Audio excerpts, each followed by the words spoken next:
Hi, and welcome to our first evening with testers this year. My name is Sanda, and I will be your host today. We have a new format. In this session, we are live on Facebook and on YouTube. So please like your page, subscribe to our channel in order to stay in touch with us.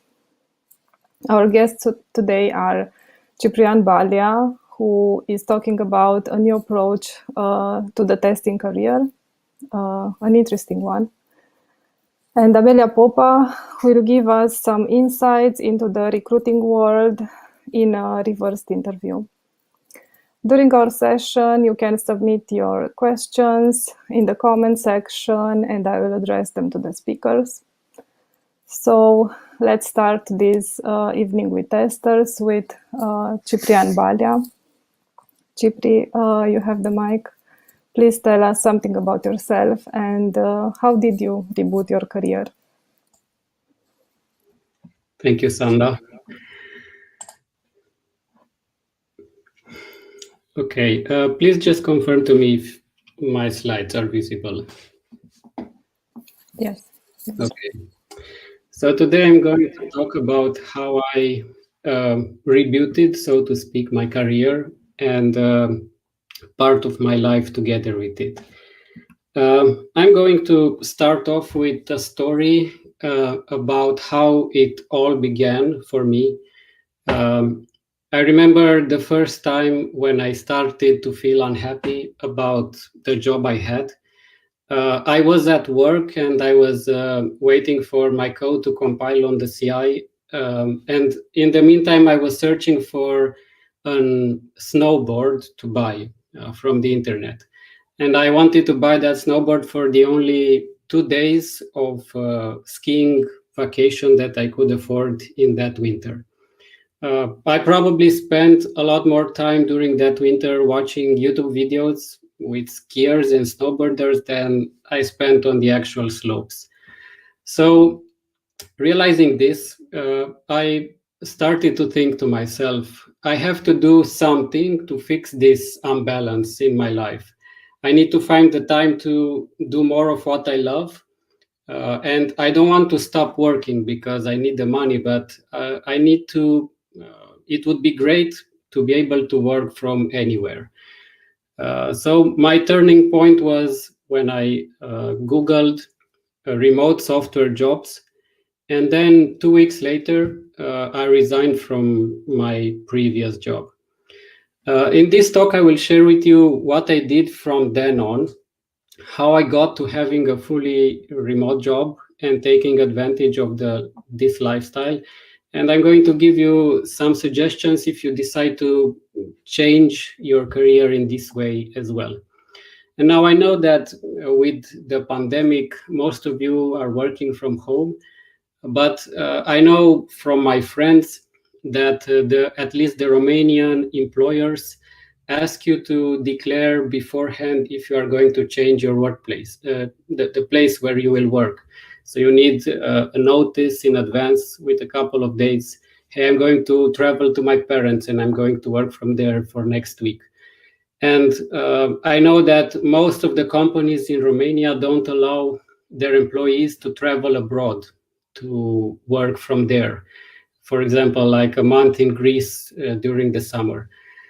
This is because of the legal limitations of the Romanian law system, but it is what it is. So if you are dreaming that at one point, sometime, you could be able to work from anywhere, anytime, at any time that suits you, according to your schedule, then probably my presentation will help a bit. So a little bit about myself. I'm a software tester. I worked at some companies in the past, like Alcatel, which is Nokia now, or PBS, the US television network, or Sophos. And then I was a test lead for the Telegraph Media Group, where I managed several teams of distributed testers. And as I already said, I like snowboarding, but I like all sorts of mountain-related activities like mountain biking, hiking. I'm a fitness enthusiast, and recently I'm a certified scuba diver. So that's a bit about myself outside of work. So currently, my work-life balance is better than what I had before when I had an office job. I do more of what I love because I can work from anywhere, anytime. For example, this picture on the left shows me in a coffee shop in Venice having a remote meeting while for that week I was visiting Venice. Or this picture shows me working on a beach in Croatia between my scuba diving lessons. This is a layover in the Istanbul airport while traveling to Thailand. This is a retrospective in Krakow with my some of my teammates while we spent the week there. This is having a morning daily meeting on a yacht while traveling from Montenegro to Dubrovnik. This is in Mont Blanc. This is in Isola Bella in Italy. This is in my garage working during my workout. And this is me with my family. We recently had a baby and the COVID vaccine, so we are preparing to travel again this summer, this time with the baby as well. This is where I work now. I work at TopTal. I work as a freelancer. So in Romania, the legal status that I have is a PFA. That's the legal framework for a freelancer in Romania. And I have a contract with TopTal that hires freelancers all over the world. Developers, designers, finance experts, and program and project managers, and they have big clients like you see here. Now, what my presentation will provide you with, what pieces of information. I will talk about the pros and cons of working remotely. Then I will help you evaluate yourself if you're in a good position, if you're in a good moment in your life to switch to freelancing. Then evaluate what remote jobs suit your needs, what to expect in the transition period, how to manage your work to be productive, and how to build strong relationships in a remote team. Let's start with the first one, the pros and cons of remote work. And as Tony Blair said, if you want to take a difficult decision, you have to weigh in the pros and cons, and sometimes you have to have frank conversations, uncomfortable conversations with people that maybe went through what you're trying to do already and can tell you if your thinking is right or you need adjustment. So the pros and cons of remote work. And here I have a short video that I'm going to share with you. Just a second for me to share the screen. I have it on Google Drive. A few of the pros of remote work were highlighted by Huffington Post when they featured TopTal. I think it was 1 year ago, 2 years ago, something like that. So I'm going to invite you to watch the video together. It's about 2 minutes long, and then I will continue my presentation. What we are beginning to see is that those companies who really are smart and ahead of the curve are recognizing that they need and they want to attract the very best talent. And to do that, they really have to rethink the way work is done. And many of these companies, in fact, are led by millennials themselves. So they themselves experience a sense of wanting to work in a different way.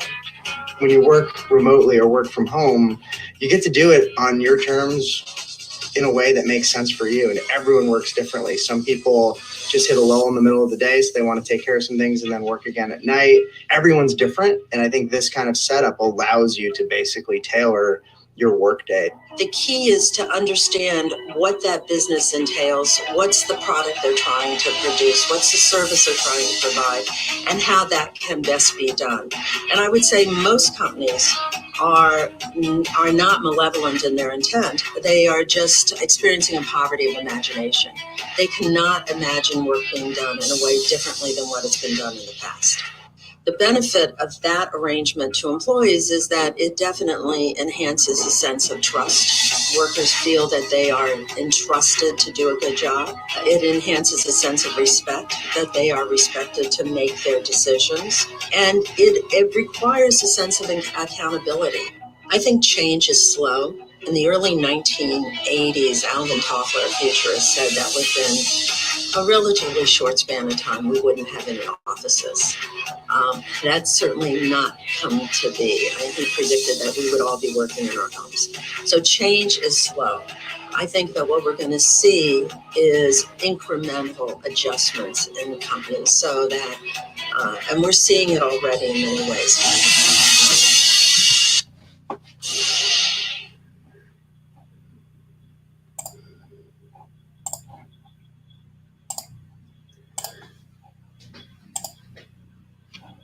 So as you probably recognized already, this video is in the pre-pandemic era, when people were still afraid of allowing their employees to work from home because they thought productivity would decrease. Now, the past year proved many of the companies different, but we'll have to see what the following years after the pandemic will pass, what they will bring, and if the remote work style will continue to grow bigger and bigger. So those were a few of the pros of the remote work. So you can work from anywhere, you can have flexible hours, you don't have to commute, you can accommodate a better work-life balance, you can travel year-round if you want. You can access a higher project diversity because you can choose the jobs you want, and you work with highly skilled people from all over the world. Now, let's talk a bit about the cons of remote work. Poor human interaction. Some people love going to the office because they love to socialize with their colleagues, like hanging out on coffee breaks, going out on lunch together, participating in face-to-face meetings, pair program on the same keyboard, or play together. And remote work kills this almost completely, as all of you, I think, you experienced in the past year. You can organize get-togethers with your teammates from time to time, or rent a desk in a co-working space where you could have a company of some people. But this adds effort and cost to something that you get for free when you work in an office, in a company. So this is one of the cons. Then it's harder to get help. When you are in an office, whenever you have a question, you can go directly to the person that can help you, and in a minute or two, you can find the answer. When you work remotely, you can't do this. You need to schedule a video call with a person, you need to text him first, and then find a time suitable for both of you. So it's harder to get help and to get in touch with people when you need them. Then it's more paperwork. All the legal paperwork your employer does for you, now you have to do it yourself. The work-life border is harder to distinguish. There's no concrete sense of the work day is over. Now you go home and you do something else. Morning can quickly turn into evening and you're still at your computer. Then you have weird hours to sync with people from far away. For example, let's say you have a client in Hong Kong and you have a meeting with him at his 9 a.m. That means 4 a.m., 4 at night in Romania. So you have to accommodate to this sort of things as well. Another con of the remote work that probably most of you felt on your own during the past year are the distractions that can occur at home. And I will share with you a video here. It's a 44 seconds video that will show how distractions can occur in the most inconvenient times. That's right, carry on. My apologies. The question is, how do democracies respond to those scandals? And what will it mean for the wider region? I think one of your children has just walked in. I mean, shifting sands in the region. Do you think relations with the North may change?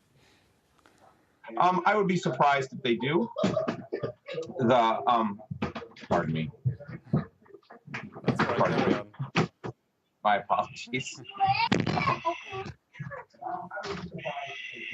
What's this going to mean for the region? My apologies.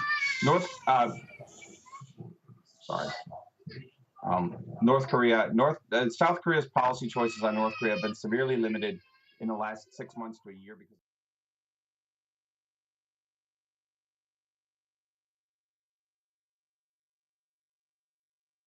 that this guy felt. So yeah, all in all, this is just an example of how distractions when you work from home can happen. And we have to admit those are one of the cons of working from home. Okay, now let's move on to when it's the best time to start thinking about a remote job.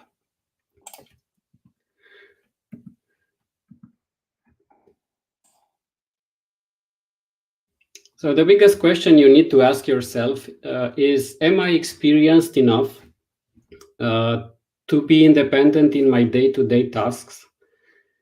Because one of the cons of remote work is harder to get help. You need to be independent in your tasks as much as possible.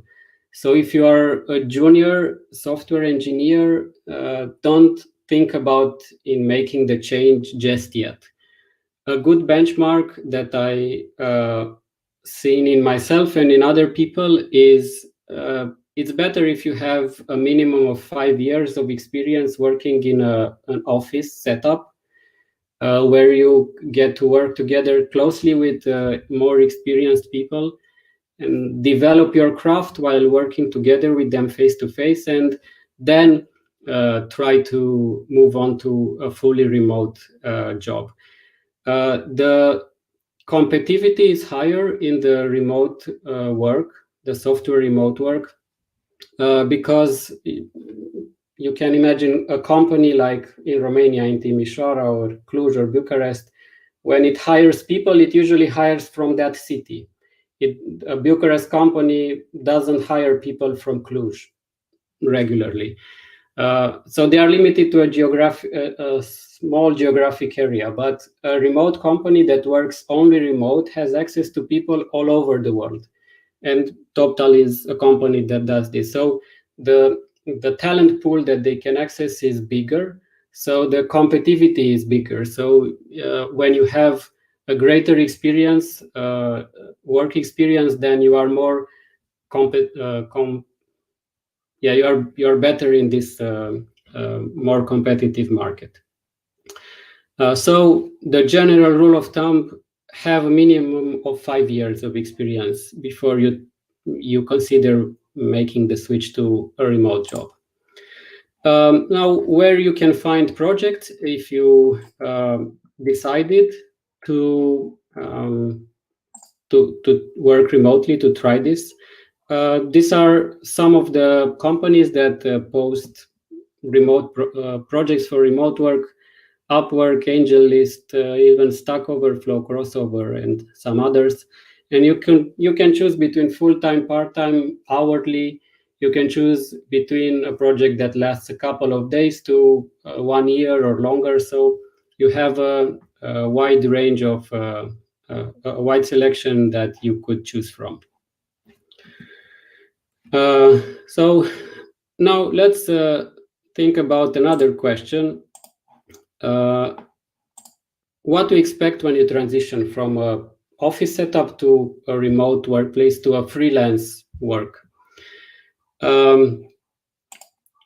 If you are to plot your feelings during this transition period on a chart, it would look something like this.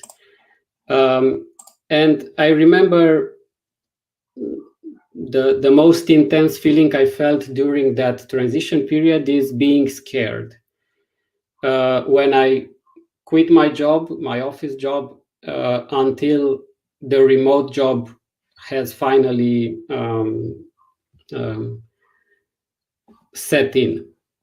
So I remember being scared. I was feeling anxious because I continuously was asking myself, is this whole thing real, this remote job?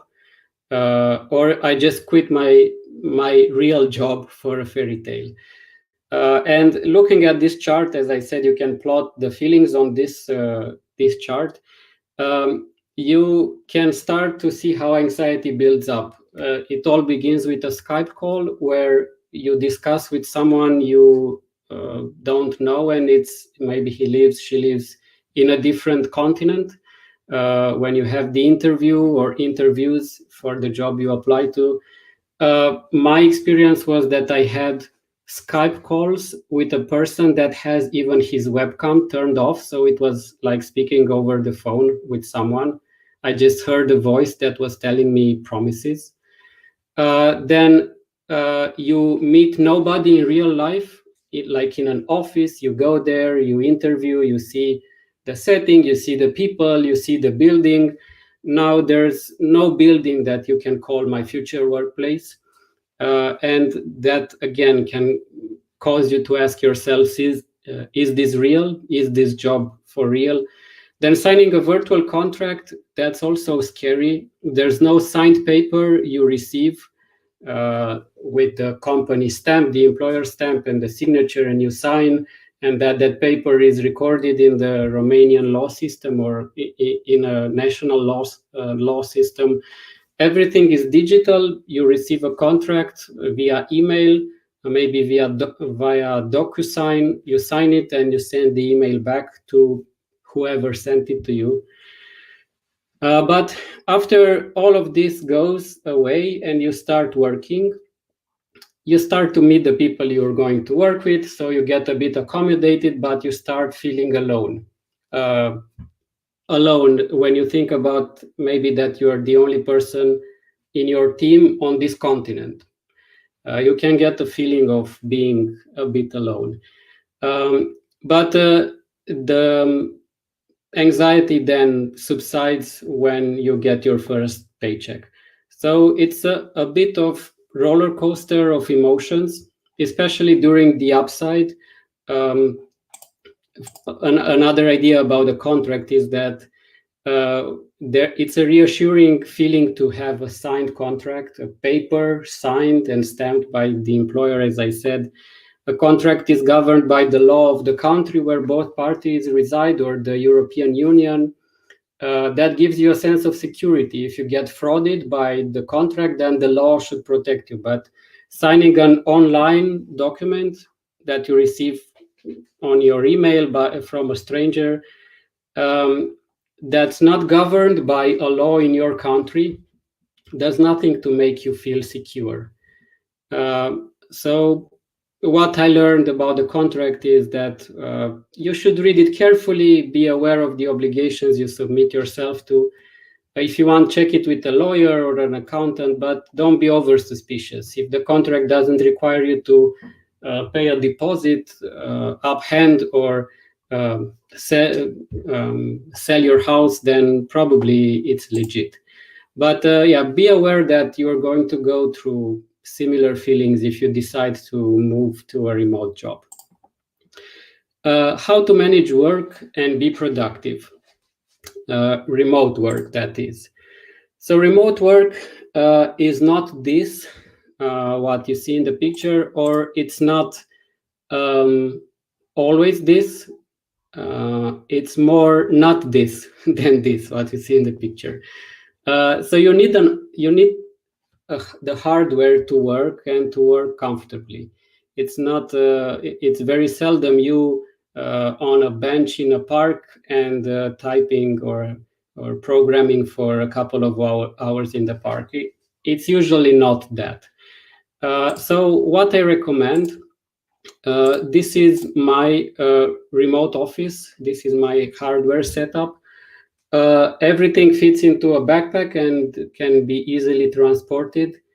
What I can say about laptops is don't be cheap and invest in a good one. You'll spend many hours every day on it.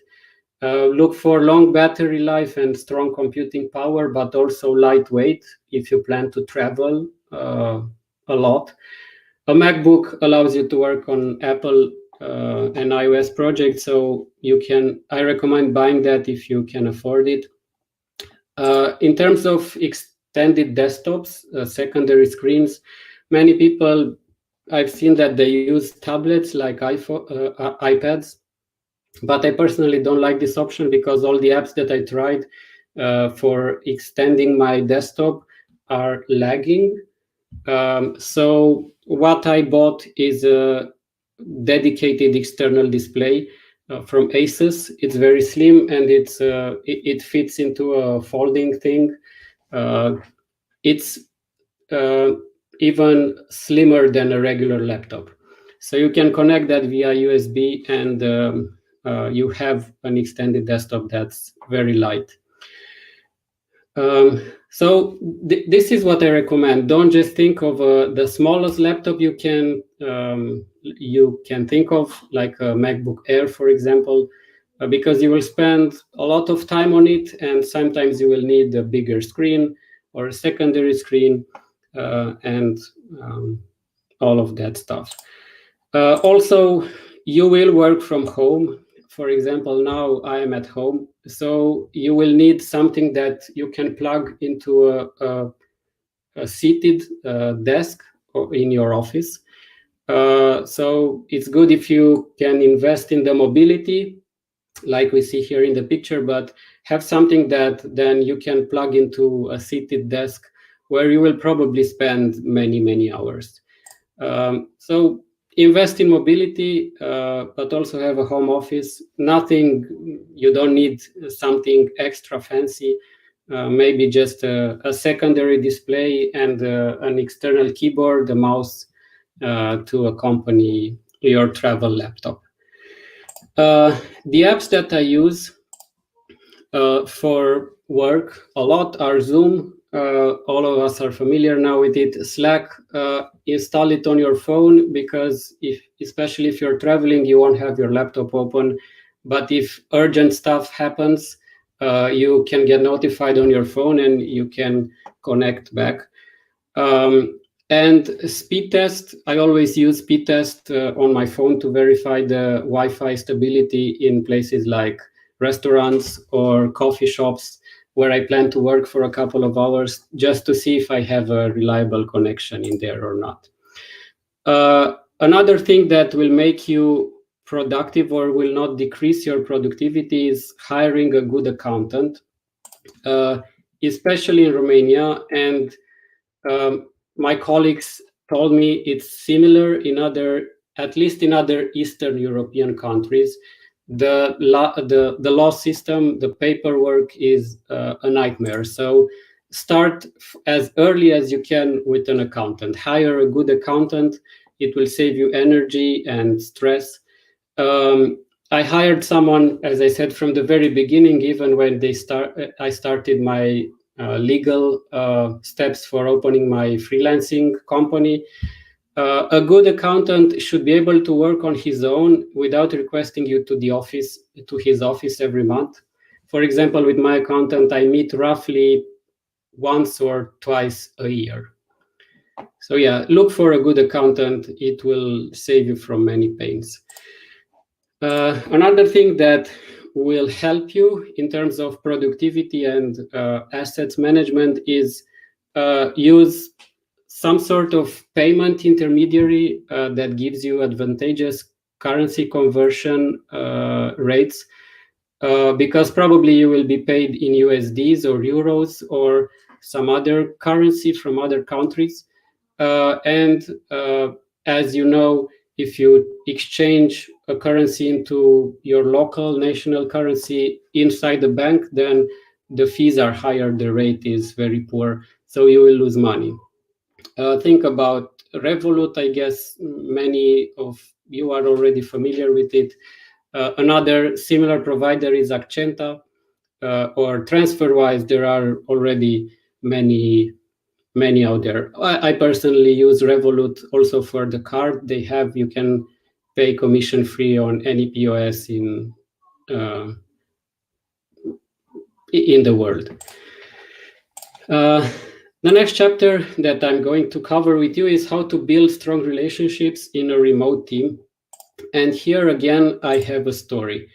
4 years ago, when I was working, or I was already working remote, I was struggling, my team was struggling to launch an app that was long overdue.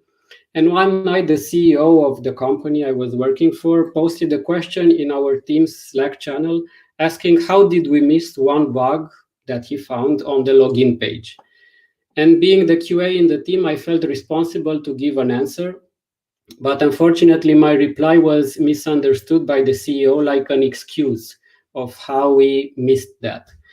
So visibly irritated, the CEO threw some harsh words in the public chat addressed to me and left the conversation. I instantly knew that was bad news. 3 minutes later, I asked my manager what happened, and he said that the CEO wanted me fired. Then I went to bed a bit troubled, and I didn't sleep much that night. In the morning, I asked my manager again, what news does he have? And he told me he stayed until 2 a.m. in the night and tried to convince the CEO to pardon me, but with no avail. And he said that the best I could hope for is a team reassignment. So either way, I would lose the project that I was working on. Then in that morning, my team lead also contacted me after he found out what happened. And he talked to the CEO as well. And he told him that if he's going to fire me, then him, the team lead, will quit as well. So a small glimpse of hope started in my heart. And I thought to myself, if I get fired, at least I have some loyal friends that are fighting for me. Time went on until the afternoon, and the CEO came back online, and he said that because so many people vouched for me, then he's going to pardon me at that time. So how can you build such strong relationship in a team that works all over the world with people that rarely see each other face to face? How can you do that? How can you help people have their backs even if they are far away? What we do in our team to bond together is all of us, I mean, we have a mantra in our team: be trustworthy and reliable in your job. In remote teams, people don't like you because you're nice, because you hold the door when they pass, because you buy them a coffee. Your work is your signature, and you have to deliver on what you promise and do it on time. This will make people respect you and want to have you in your team. And the other thing that we do is try to regularly spend time with one another just to get to know each other. Often we do that remotely, I mean online, and we use tools like Icebreaker, icebreaker.range.co. That's the link to a nice online tool for icebreaker questions. And then we just chat about whatever. But since it's a bit hard to find sometimes topic to discuss outside of work, we use this icebreaker tool just to pop up some questions to start the conversation. So we spend at least an hour every 2 weeks together just to chat about life and other things outside of work, just to bond as much as possible when we are apart. Also, we try to meet in person as often as we can. Unfortunately, this slide, since it's uploaded here, the transitions between the photos were trimmed. But this shows me and my teammates in some of the places we've met together. Before the pandemic, we tried to organize at least one, if not 2 weeks, when we were just meeting together in some place in Europe, or we were only in Europe we met, but you can do it anywhere. But spending time together face to face is vital to building a strong relationship inside the team. That was everything that I had for you. Those were my 7 chapters where I spoke alone or on my own.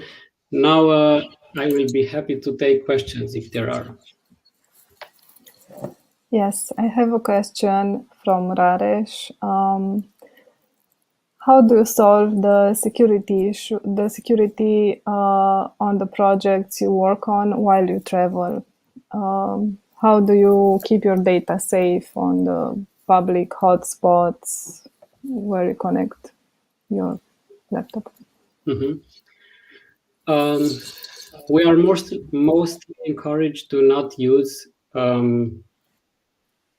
open networks or unsafe networks. So it's a difference when you work in a Starbucks to when you work in an Airbnb, where you hope you're alone on that network. So I feel comfortable working, for example, from a single accommodation than in a big restaurant. Usually when I'm in very big crowded places, I tether from my phone instead of connecting to a Wi-Fi. And regarding security, we use GitHub, which has its embedded security, but we don't have any fancy things. By abiding to this rule that I said with when to connect to a Wi-Fi or not, we didn't have any breaches in our company so far.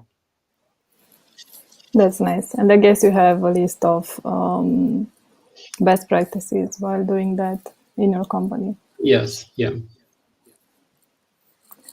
I really connected with your presentation, and I know that right now we all work from home. How do you think, or how could we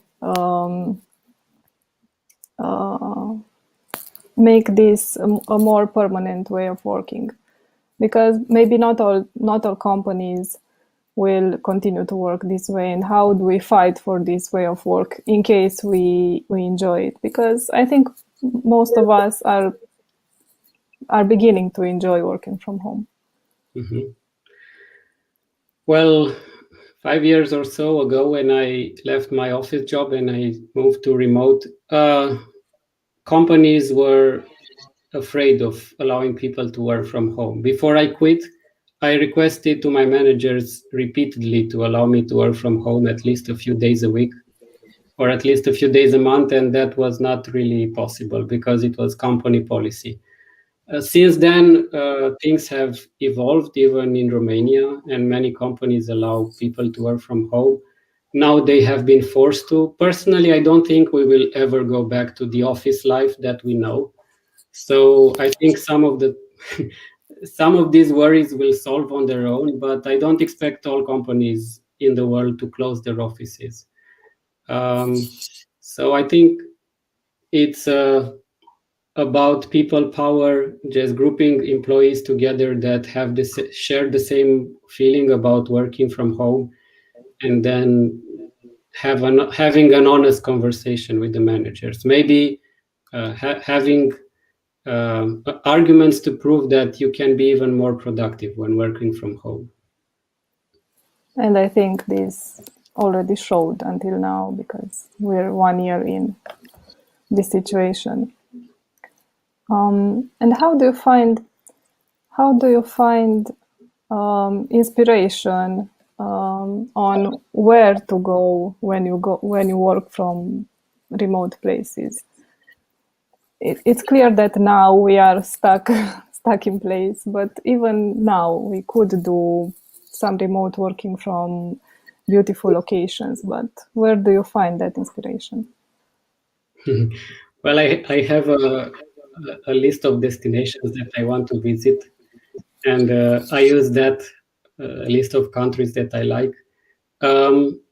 What I've seen that many people in my company used to go to, or the countries they visited, was Thailand. During the winter time in the northern hemisphere, Thailand is warm. So if you want to escape the cold weather in Romania, you can go to Thailand or the neighboring countries. Besides that, I don't really like spending too much time in expensive places in Europe, like Spain or Italy. I just pass through them like 1 or 2 weeks, and then I move on to somewhere like Croatia. It's a lot more cheap. Portugal, it's excellent and it's not expensive. Montenegro, if you like the Balkan lifestyle, a bit of Romania by a nicer sea. So yeah, there are many places where you can feel you can feel good and be productive.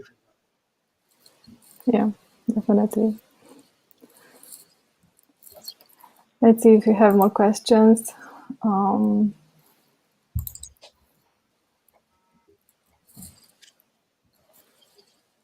Oh, yeah, we have another one. How are you going to manage travel with your child now? Working and traveling with a child, I think it's a challenge. We're still planning that. Our child is 2 months old, and we're still planning it. We're going to have his passport made for him. But in terms of logistics, unfortunately, I cannot give you too many hints. What we plan to do is start small with a longer weekend somewhere not very far away from home, see how that goes, and then gradually increase. I read recently a lot of blogs online about people traveling with infants, and it's doable. Of course, you're not that mobile as when it's just you alone or with your partner. You can't go wherever whenever you want. You have to adjust for a baby. So what we plan to do next winter is, if we are not able to go to Thailand, at least go to a warmer place in Europe, like the south of Spain. And we want to stay for a couple of months there, but just rent a place and stay the whole time there without having to change accommodation and traveling too long with the baby, moving from place to place. So having a base camp and then just traveling with short trips around that point. I think that's what would work, and that's what we plan to do. If you ever find if you find a place where you feel good with your family, are you considering moving there from Yes. Romania and not coming back? Yes. I think you have many options now. Okay. We don't have any more questions. Thank you, Ciprian. It's really inspiring. I hope most of us can do this kind of work, moving on, traveling and working at the same time. It seems impressive. Thank you. Thank you. Now let's move back and welcome Amelia. Moving to our next session, interview with the interviewer. Yeah, Amelia is my colleague. and the Romanian talent acquisition manager for Three Pillar Global. And today I have the opportunity to reverse the interview I had with her more than 3 years ago. At that time, I was the one interviewed. So, Amelia, please tell us more about yourself, and then we'll move to our questions. Sure. Well, first of all, thank you for having me. I've been admiring your community for far away for a while now, and I'm happy to be in the middle of your, I don't know, premises. And to tell you about myself, well, I'm coordinating the talent acquisition team, also known as recruiting team, for Three Pillar Global Romania. And I've been recruiting for all my life, I would say. It's something that keeps me going, gives me a lot of energy. Even though I thought that being taken out of the context of being at the office, being able to meet people, to really get to the essence of an interview, the beauty would be taken out. We kind of adapted to the days that we're living. So I think we're doing okay. We miss being at the office, but we're doing okay. Yeah, I know you have your community there with all your colleagues, so I understand. Yeah, I have prepared some questions for you today. Let's start with the first one. I saw and I felt on my skin the candidate-focused type of recruiting that we are using at our company. What is this, and how do you implement it? Well, as you said, candidate-focused. Our focus is on the candidate. The candidate is and should be on the spotlight, because we can go with an opportunity towards a candidate and assume that they would like to hear more about our opportunity without us knowing anything about them. But we try to reverse it with the process and discover the candidate, discover what's behind a maybe really bold LinkedIn profile that says nothing much about a candidate. Go in depth, in in-depth conversation with a candidate, discover the needs, the wants, what keeps them running, what would be the change catalyzer that they would like to find in order to consider Three Pillar or any other company for that matter as a good next step in their career. And then try to match their needs with what you can offer and what you can build together moving forward. And I think that it's the right moment to set expectations. You as a company towards the candidate, and just make them aware of what they will be able to find within the company and where you will give them your support. On the other hand, and on the other hand, just to make the candidate aware that they should go through analyzing their needs and be honest to themselves to begin with in order to find the right opportunity for them moving forward. Yeah, I know it happened to me with Three Pillar. I think it was the only company that actually hired me without me having to give them an interview. We only talked about my experience, and I know you found a good opportunity for me at that time. When it comes to testing, because we are in a testing community, is there something specific to testing positions or testing interviews? What would candidate actions or reactions be, or what they would have to do or say in order to get or not get that role in the company? Mm-hmm. Well, usually we target automation testing profiles because this is the type of projects that we're having and the growth opportunity that we'll be able to offer to our new colleagues. This is where we can emphasize on, we can support them in their growth.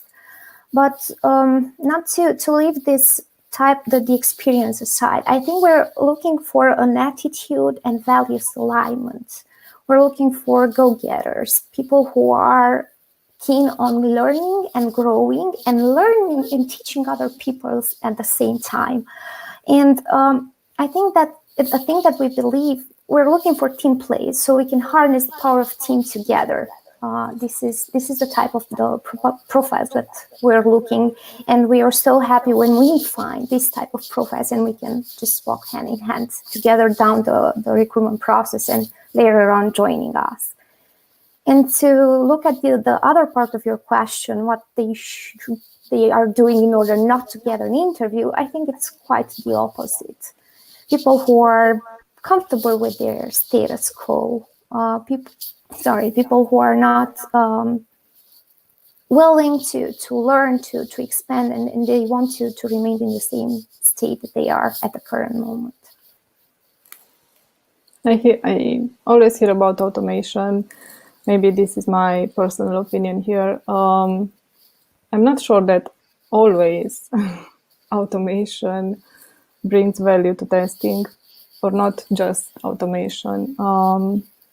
But yeah, I know that promising someone automation will get them hooked. Maybe not for the right reasons, unfortunately. Yes. It's not more in delivering a promise and not saying, okay, we're doing 100% automation testing. I don't think it's possible from a recruiter's shoes and far away, but I don't think it's possible. But knowing the kind of projects that we're having, there's a component there. And there's something that they will face at some point. And we want to know from the very beginning that they are willing to learn, to adapt, and to walk this line together with us as a company. Yeah, definitely. I know I've been there. I felt it. Another question that you as recruiters, or I mean, maybe it's an old one, but still present. Where do you see yourself in 5 years? Do you still use this question, or is it obsolete? Or how could I, as a candidate, could I come to you and say, well, Mr. or Mrs. Recruiter, where do you see myself in 5 years in your company? Well, it's a question that makes me laugh every time I hear it in whatever memes or jokes, or it's a question that I don't think I have ever used, and we don't use it in our process because, as I've mentioned before, we're looking for attitude and values match between the candidate and us as a company to know that we are on the same page as profiles and things that we want to build together. And this is the type of questions and the discovery journey that we're taking with a candidate. Go in depth and see what are their aspirations, their desires to grow and learn and further develop their skills, and see if we are able to sustain that growth on one hand. And it's an interesting phase that you have brought to this question. Okay, where do you see me as a candidate, you, the company, in 5 years? And my answer would be, well, with us, thriving and being able to look back in time and saying, okay, I took a good decision 5 years ago, and I'm looking forward for the next 5 years. Yes, it's good to know the possibility of growth, and if the candidate is presented with that, I think that's a good selling point. Yeah, these were the easy questions, just for warm-up. But there are also more uncomfortable questions when it comes to recruiting and the experiences that the candidates have with recruiting, or the recruiters have with the candidates. One of that, and I read something about it on LinkedIn these days, were how can we support older generations, like, I don't know, 45 plus, but that's just a number, to adapt to and change their field of activity, because the workplace shifts, the kind of work that we do changes. how will we adapt in 15 or 20 years? Because we are now here on the spotlight, but we will get old as well. Will we be able to accommodate to what's coming next, or how are we accommodating this generation? Are we age blind when it comes to recruiting? I think that the answer that I could provide to this question is rather from what I'm experiencing and what I'm seeing. I think that the IT sector basically targets younger generation profiles that already have a solid knowledge base from technical universities, and also they are the end users mostly of the products that they are developing. So a learning curve that's shorter to rather reconversion from other professions. But this doesn't mean that it's not happening. That I see more and more reconversion projects initiated by companies, or I don't know, NGOs who take care of this type of aspect, making sure that they support people who want to go through a reconversion program. I think that we should have in mind for, 45 plus generation willing to reconvert, that we have a longer learning curve, because they are trying to learn and master new skills, but they will face new methodologies, new ways of working. And maybe there could be some programs to target specifically this type of generation. Looking at Tripiller, we have the same type of selection process, no matter the candidate, no matter the age, no matter the position, no matter the role. The same selection process applies. Yeah, that's good to see, and maybe companies could extend this on their end as well. Other companies. Yes, and I think that this COVID context opened new doors, because IT sector, I think it started to be more and more appealing, maybe even as it was up until this point, because of the possibility to work remotely. You won't have the hassle with the commute. You'll be able to, as Ciprian said before, you'll be able to work from everywhere. You'll be able to work from a rural place rather than being in the midst of the urban context that you were used with up until that point, having kids and manage that. So I think that it will be more and more appealing in the next years. Yes, definitely. I have a friend who's a doctor, and she's saying, "Oh, so you can work remotely every day. I have to go to the hospital. Oh my God!" And I say, "Okay, come and work with me. I'll teach you everything you need." Oh, but at my age, I don't feel that, but maybe the companies do. I'm not sure. Are there any other biases that you found out in your career against candidates recruiting? To be honest, no, not consciously, because as a company, we do believe in intrinsic dignity. This is one of our values, and we respect people no matter their background, no matter their experience, no matter their age, or any other stereotypes. And we do not go ahead in a recruitment process with a stereotype. We'll just go and discover the candidate for who they are, and not what we see on a LinkedIn profile or a resume that we receive. That's good to know. Yeah, what do I have here? Another tough discussion when it comes to recruiting, giving or taking an interview. The talk about money. In Romania, you are asked the minute you walk through a new company's door, or at the minute you press accept on a Zoom call. What's your salary expectation?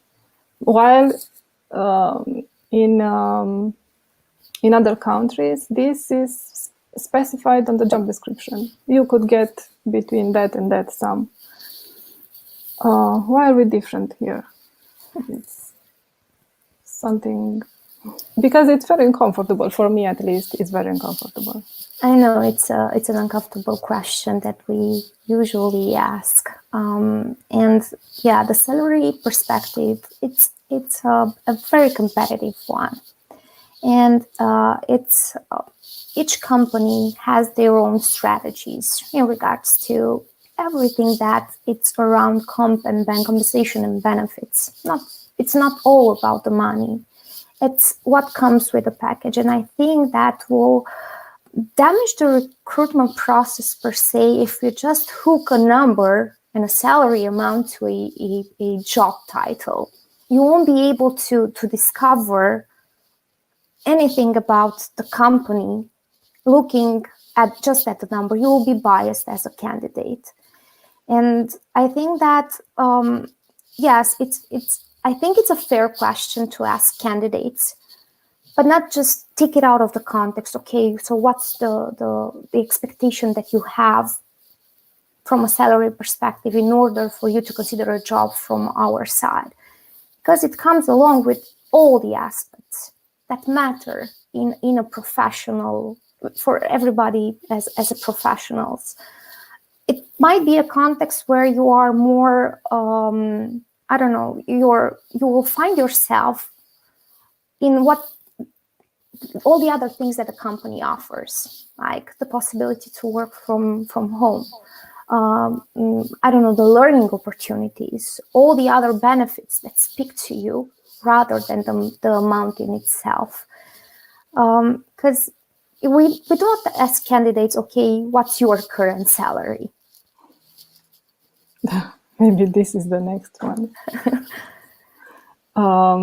Yeah, it's very uncomfortable. What happens?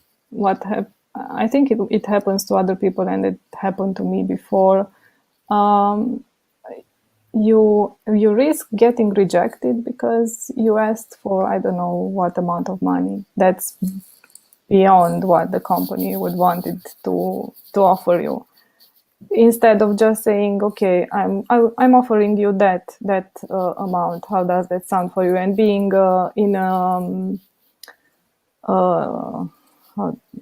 and talking about this, negotiating on this.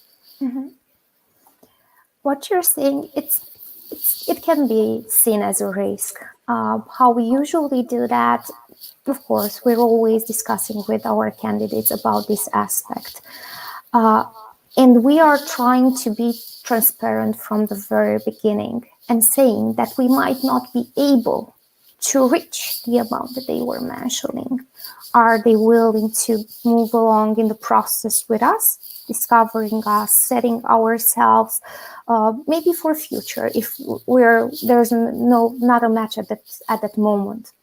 And we try to approach this part of the process knowing that it's an uncomfortable one with as much transparency and making candidates feel secure discussing this topic with us.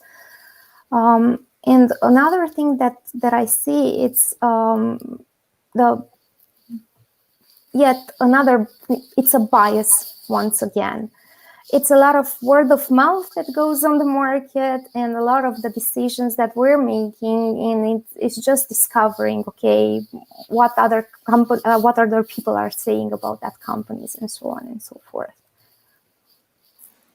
Oh yes, definitely. There's a portal and you can say how is it to work in your company, maybe more of them. And you will read there, oh, they pay very well, or they have that and that. Yeah. So you would want to be painted in a positive way by your employees, because they are the ones giving the feedback there. Yes. I think as a candidate, you should just, if you discovered and you know from the very beginning that the company you're discussing with, it's a company that you would see yourself working with, I think it's a good learning opportunity just to go and meet the company and meet their representatives, meet your peers. Leaving aside the feedback that you're gathering from the market, okay, being aware of it, but not taking it like 100%, that's for sure, that's how it happens there. Because experiences may vary between employees in the same company, maybe in the same project, I think. It really depends on where we are as professionals at any given time. Maybe at this moment in my career, I'm very keen on learning, on absorbing a lot of knowledge, on getting in touch with my peers and building, I don't know, initiatives together. And that's something that keeps me going.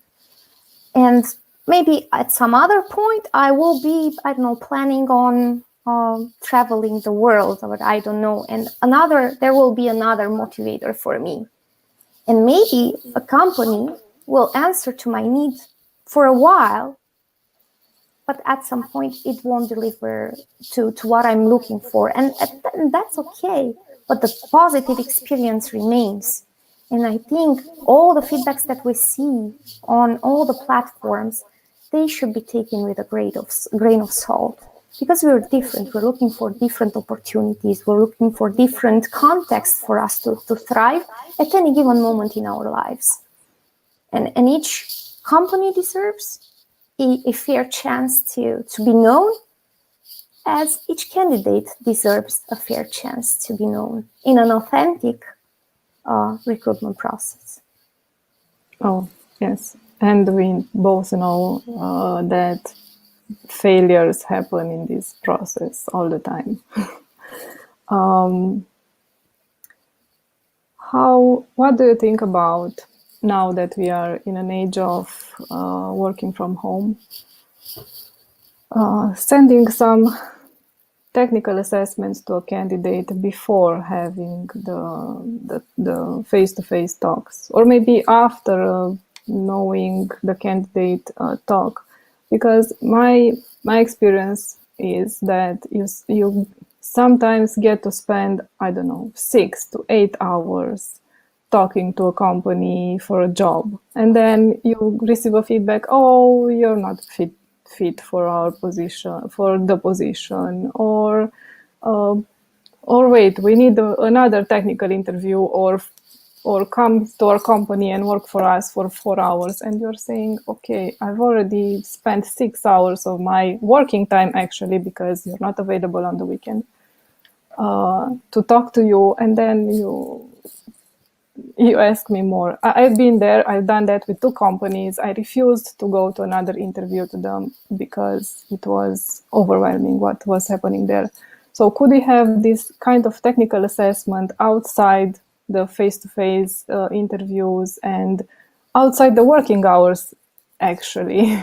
Because I'm already working for a company while I'm trying to get into yours.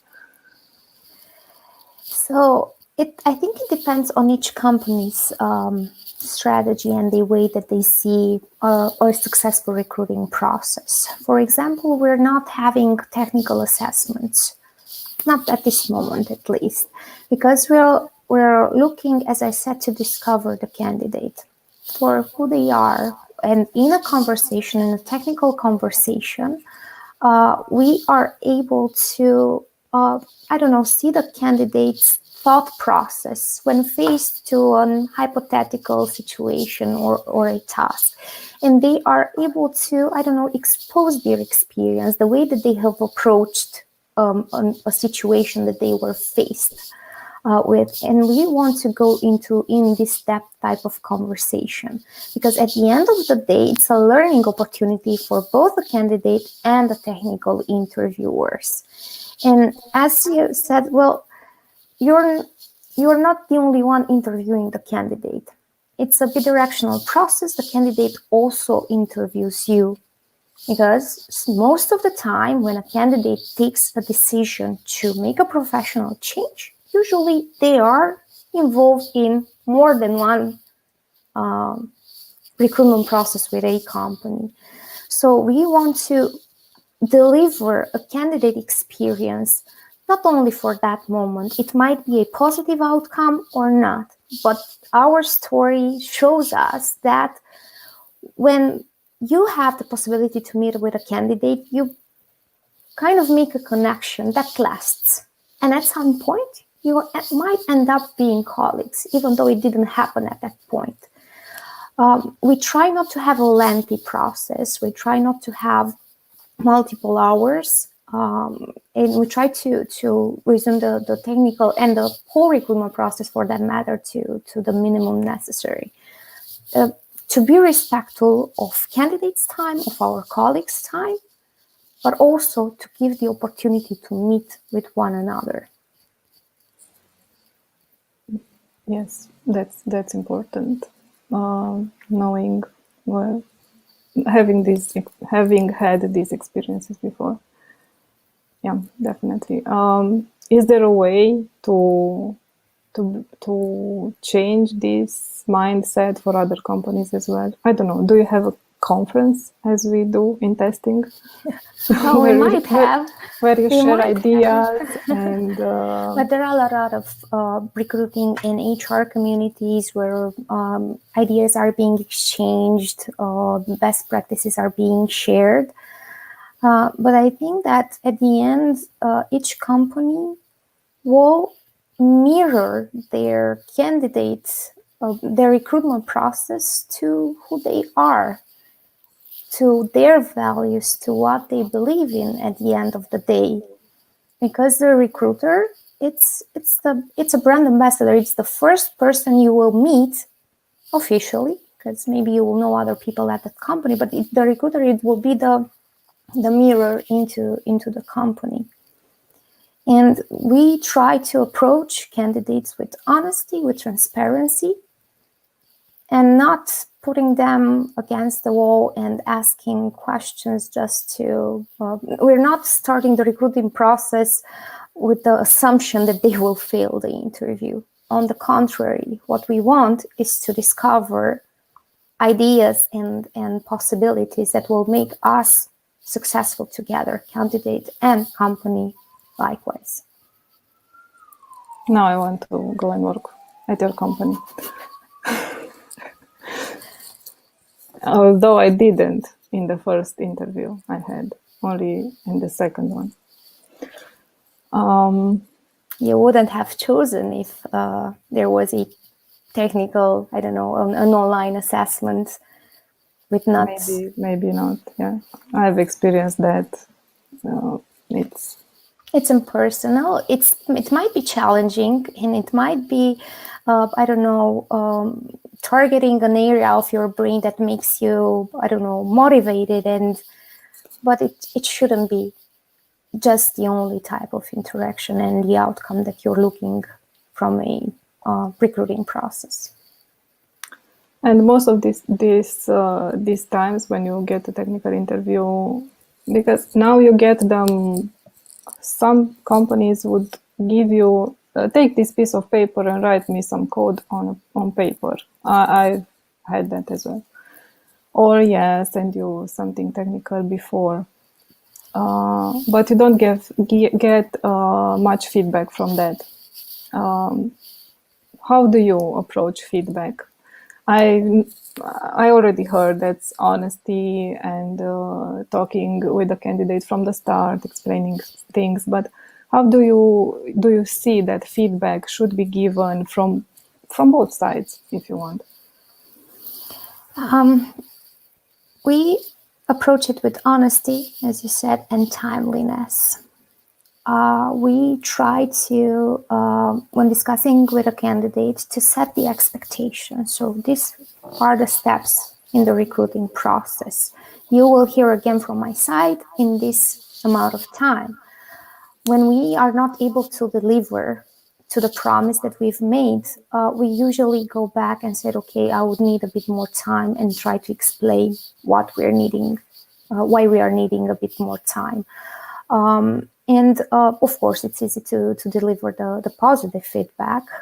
When it comes to ending a recruiting process at a certain moment in time, we usually don't look at it, okay, this was it, good luck moving forward. Because it's something that we started to build together.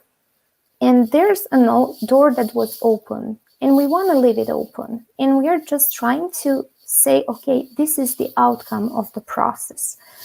There's not a fit right now because this and this and these reasons. We usually try to get from our technical interviewers some, I don't know, articles, tips and tricks for the candidates to pursue, to develop some certain areas that maybe weren't at the level that we were expecting at that time. And it's usually a really good feedback that we receive from candidates because of the way that we are approaching this. So our feedback and the way that we want to deliver, it's via a phone call rather than sending an email, a standard email or a message. We try to deliver it in person via phone call. It's more personal this way. Yes, and you also have the ability to collect feedback from the candidate at the same time. Yes, and this is really important, and we're trying to do that after each step in the recruiting process, because this is the only way that we will be able to continuously improve the way that we see the recruiting process and the way that each individual that goes into recruiting process does their own job at the end of the day. That's important. And again, talk with your colleagues from another companies to do that as well, because we know that's not happening all the time with all the companies. But I've been here for a long time, and I've talked to your colleagues on different occasions while recommending some of my friends, and yeah, I've seen this. The feedback is sincere.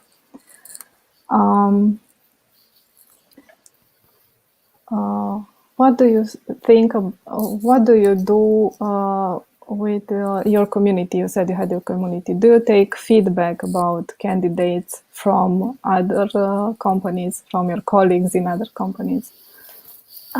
We do not do that because you cannot take a feedback without requesting the permission to do so. So we do not use, or at least I'm not using, the communities in this way.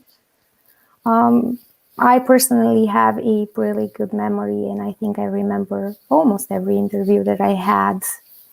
And I remember almost everything that I have discussed with candidates. So this is like I'm a walking feedback database, but this is maybe the extent that I'm doing.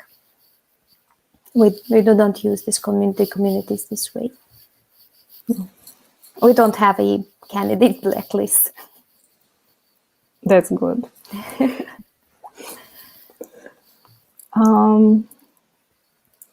I see that we still have some time. Let's talk about recruiting stories, because along this interview, I was always thinking about my experiences and give some examples. But can you think about success stories when it comes to recruiting, or massive fail stories? Because those are common, and we tend to remember those.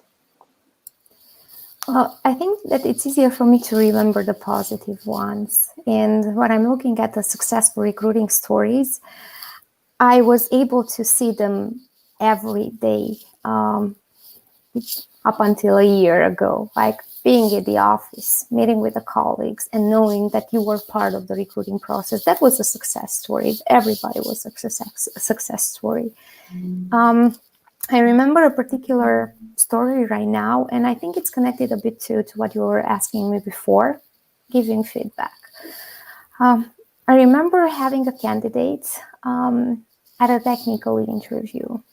After the technical interview, the level that my colleague saw him was at a junior. I returned with the feedback and trying to, pinpoint the areas that this person could improve, the things that they could work on, giving advice that I have collected from my colleagues at that time. After a year, I've called him and asked him if he's still interested to interview with us. And he decided to take another technical interview. And this time, even my colleagues remembered him, that it was such a huge improvement from the very first interview to a year forward. He's our colleague today, and not only he's our colleague, but he's striving and he's being looked up as, his peers and everybody. So that's a success story that I remember. Oh, yes, definitely impressive. So you give that good of a feedback that people come back and are actually hired. I was happy that he was willing to have another technical interview with us, and we have we have a lot of candidates who go through the same experience because of a lot of variables. Either maybe we were looking for a specific level at that point, and the candidate was a different level, a different seniority level, or maybe there wasn't a project fit at that moment. And I think that if a certain amount of time has passed, it's only fair to reassess the technical part, because as humans, we grow, we learn. But each day that passes, we learn. And we can easily adjust a lot of things by having a new assessment and a new technical evaluation.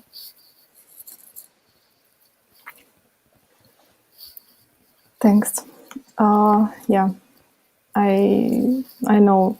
I'm happy that this works this way for this company. Maybe we can share these ideas with others. Yeah, my story. I could tell the story with three pillar, and you know it very well, Amelia. That I came at a technical interview, and when I got out, and it was something like I was in school. At one point, I actually asked for a paper and a pen because it was a logical question, and I had to draw something on that. It was after hours. I was so tired, and I came out of the interview, and we met on the hallway, and you asked me, "Okay, Sanda, how it was the interview? Do you consider coming back?" And I said no. For this project, I don't want to come back. But then, you did manage to find me a good project, and I know that experience was the best one, because in one day I heard about you. Told me, come tomorrow for an interview. The next day I came for an interview. In 2 hours I had the offer, and in 3 hours I confirmed. So for me it was a great experience, that one. That masks the first the first failed experience. And yeah, I hope you can do that with a lot of candidates. Moving on.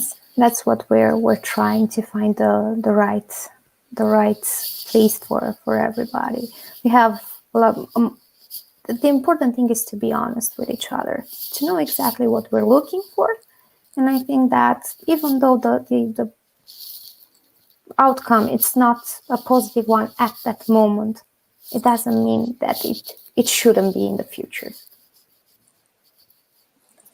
Definitely.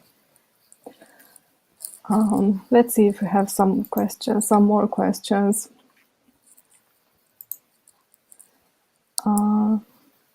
Yeah, I don't see any more questions, but I do have another one, and this is a kind of a food for thought question, and moving on, we can think about it.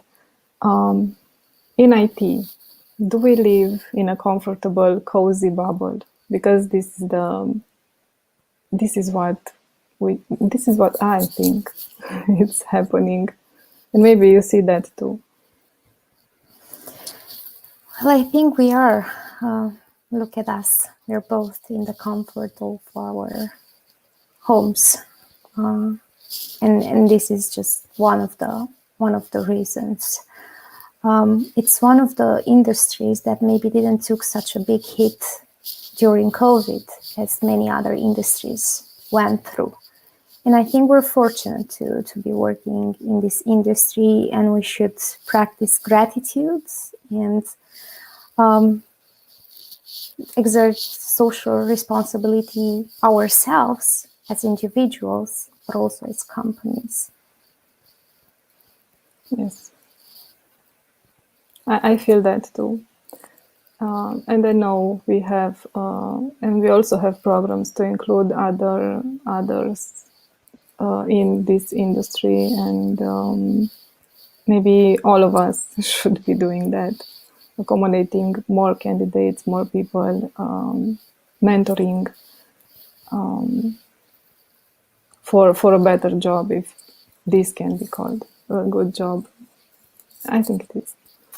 I think it is too. Okay. Yeah, we are on time. Thank you, Amelia, for giving us an insight on recruiting.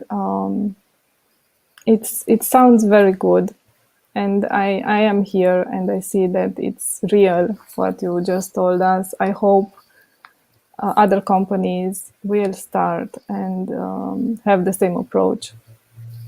But as I told you, if you need a conference, we can give you tips and tricks on how to organize it. Our conference, the Romanian Testing Conference, comes this June. So yeah, thank you, Amelia. Thank you, Sanda. It's nice being with you tonight, and thank you again for having me. Thanks. Have a nice evening, and see you at our conference in June. It will be online, as you know. Yes. This was Evening with Testers. See you at the next one. Thank you. Have a nice day. Bye.